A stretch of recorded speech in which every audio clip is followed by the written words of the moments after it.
So the dance officially gets underway today. I don't count the play-in games the last two nights. Who would? And I'm on a 22-12 run with the complimentary plays here, and I've got three selections, two of them in the dance coming up in just a moment, as I'm going to take a look at a couple of the night games, North Carolina and Florida Gulf Coast, and Kentucky and Stony Brook, plus your NIT second-round game between Valpo and Florida State. But let's talk about betting strategy for the tournament. Listen, I look at the dance as simply 12 days of Super Bowl action over the next 3 weeks. Really, that's what it is, Thursday through Friday, the next 3.5 weeks. It's like having 12 mini Super Bowls. So the most important thing is, for those of you that are coming out of the woodwork, just like you came out of the woodwork for the Super Bowl, and now decided, hey, I'm going to start playing college basketball because all the games are being streamed, all the games are live on TV, and I've got to bet, is to make sure you allocate your bankroll. And what I mean is this. Let's say you've got $500. $500, and that is the most you can afford to lose. And I always say you should always count how much you can afford to lose, because then you never get stuck in that financial abyss from which there is no escape by betting over your ways and means. So let's say you have $500. We got 4 days of action coming up. $125 maximum is the amount of money you can wager each day. If you're like me, you're betting it all in one game.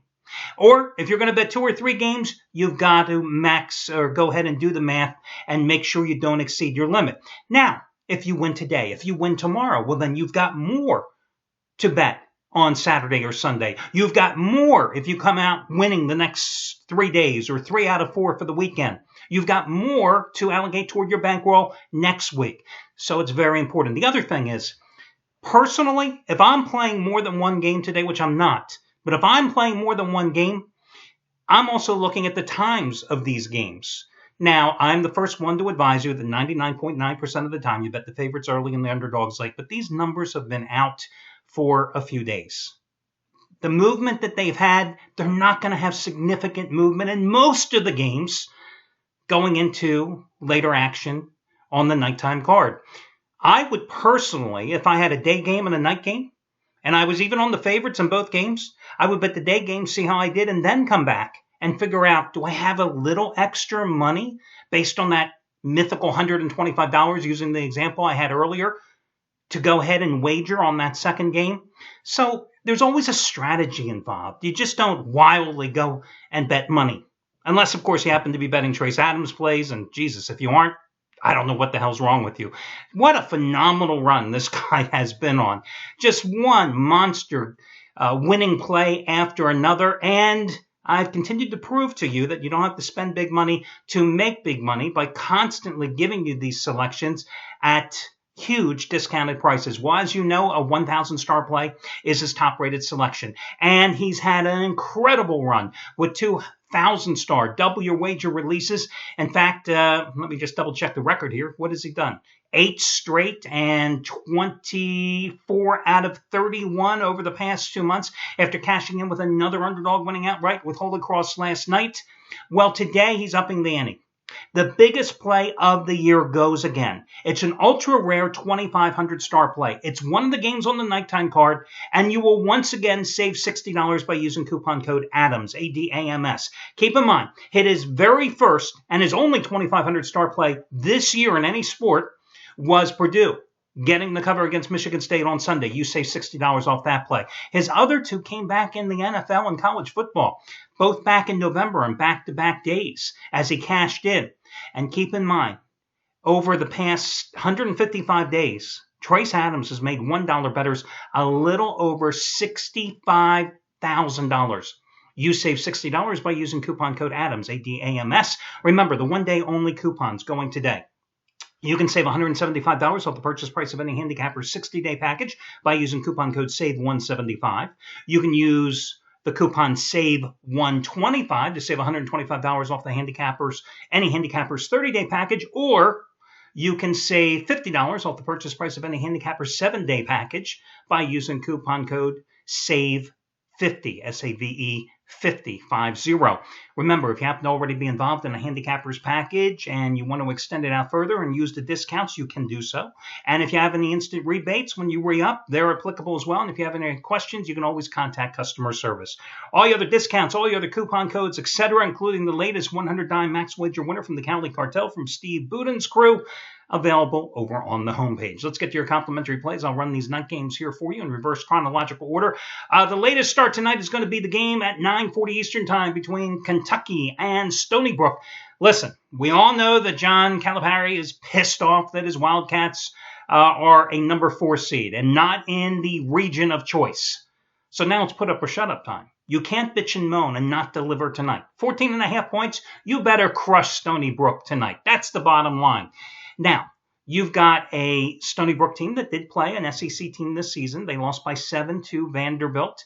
Ironically, Kentucky also lost at Vanderbilt. Both teams lost in Nashville. Kentucky lost by 12 before winning the rematch in Lexington. This is the first dance appearance ever for Stony Brook. This is a team, they're number 19 in scoring defense in the country, giving up just 63.4 points a game. But you got to consider, who they played this season.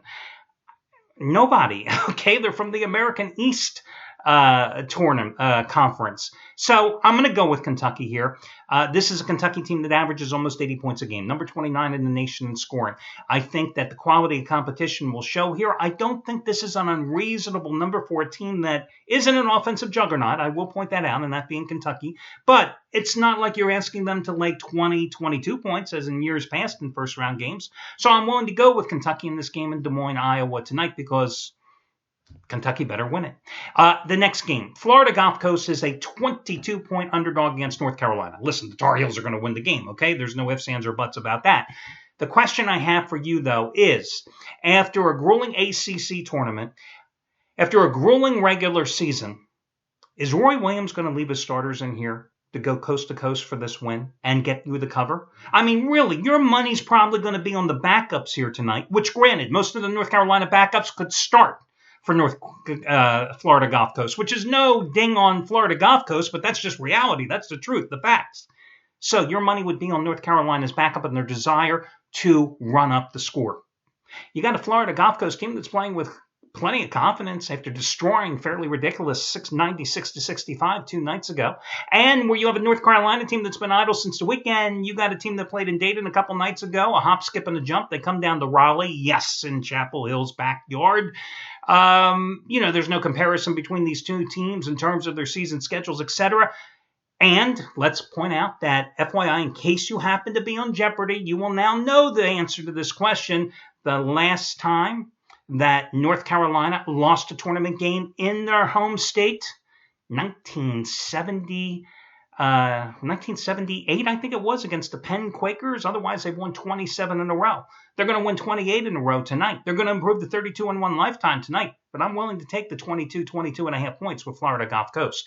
Okay, and the NITs tonight. Listen, the NIT is a consolation tournament, so you always have to wonder whether a team is motivated in its first game. St. Mary's wasn't 2 nights ago. I gave you them as a free play. That was a loser. Went with St. Bonaventure last night. Brilliant play there on my part, losing outright in front of a home sellout crowd to Wagner as a 9.5 to 10-point chalk. But if you are a team that was disappointed because you didn't get offered a big dance invite, and you get through your first game and you're most likely playing at home in the second game as well, then the disappointment is gone. Because now you've refocused, you've reset your clocks. You are now energized and ready to play. And it's a winner-takes-all game. And that's why I like Valpo tonight at home, minus the 4 points against Florida State. Yeah, we know what happened with Valpo, 15-1 straight up at home this season. Valpo, of course, losing in overtime to Wisconsin Green Bay in the Horizon League title game, cost them the automatic invite. Did they play particularly well against Texas Southern at home on Tuesday night? No, they did not, struggling to an 84-73 win.